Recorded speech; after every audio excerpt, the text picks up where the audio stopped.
कसले चिन्यो चौतारी कसको रह्यो नाम। कसले चिन्यो चौतारी कसको रह्यो नाम। चारै भाइले चौतारी चिने श्री भगवान कै नाम। हरि हरि चारै भाइले चौतारी चिने श्री भगवान कै नाम। एनी राजा दशरथ नामै कमायो। एनी राजा दशरथ नामै कमायो। धर्मैले नि हो राजा पुण्याले नि हो। हरि हरि धर्मैले नि हो राजा पुण्याले नि हो।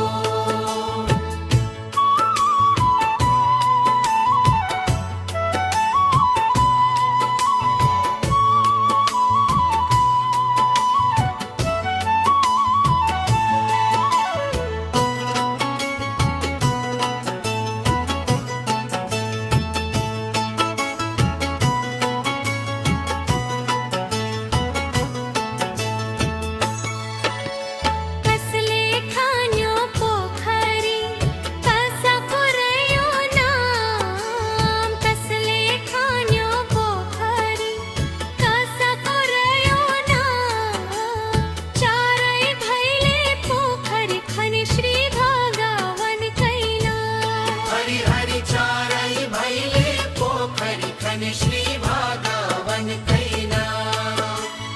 एनी राजा दशरथ नामै कमायो। एनी राजा दशरथ नामै कमायो। धर्मैले नि हो राजा पुण्याले नि हो। हरि हरि धर्मैले नि हो राजा पुण्याले नि हो।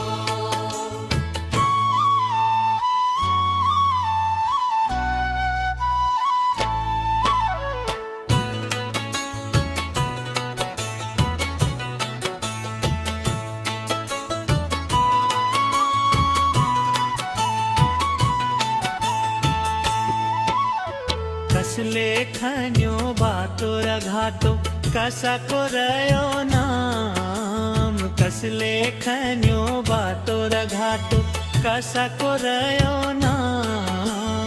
चारै भाइले बाटो घाटो खने श्री भगवान कै नाम। हरि हरि चारै भाइले बाटो घाटो खने श्री भगवान कै नाम। एनी राजा दशरथ नामै कमायो।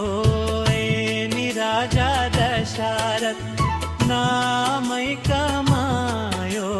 धर्मैले नि हो राजा पुण्याले नि हो। हरि हरि धर्मैले नि हो राजा पुण्याले नि हो।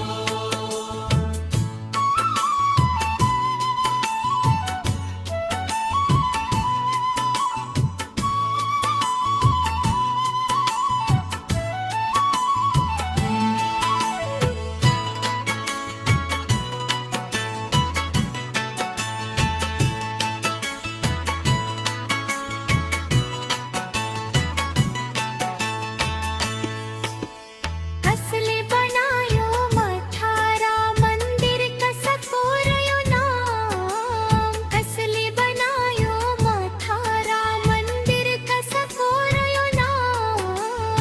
चारै भाइले माथा मन्दिर बनाई श्री भगवान कै नाम। हरि हरि चारै भाइले माथा मन्दिर बनाई श्री भगवान कै नाम। एनी राजा दशरथ नामै कमायो। एनी राजा दशरथ नामै कमायो।